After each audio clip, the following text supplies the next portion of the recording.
ایک صحابی آیا, یا رسول اللہ میرا پڑوسی ہے, اس کی کھجور ایسے ٹیڑھی ہو کر میرے گھر میں چند اس کی شاخیں ہیں, ان پہ پھل لگتا ہے, وہ ٹوٹ کے گرتا ہے, میرے بچے اٹھا لیتے ہیں, ہم غریب ہیں, وہ بھاگا بھاگا آتا ان پہ منہ سے کھجور نکال لیتا ہے. اس کو کہیں کہ بچوں پر اتنی زیادتی نہ کرے. آپ نے اس کو بلایا, وہ منافق تھا. آپ نے اس سے فرمایا بھئی ایک سودا کرتے ہو؟ کہا جی کیا؟ کہا یہ کھجور مجھے دے دو اور اس کے بدلے جنت میں کھجور لے کے دوں گا.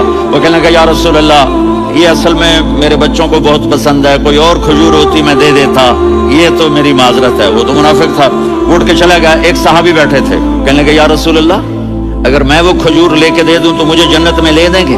آپ نے کہا ہاں.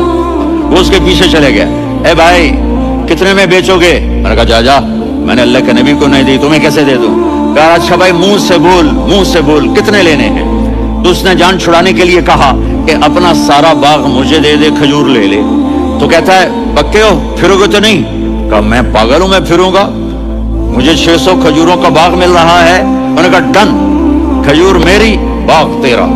وہ بھاگے بھاگے آئے, یا رسول اللہ میں نے سودا کر لیا. کہا کیسے کیا؟ کہا سارا باغ دے کے کھجور لے لی.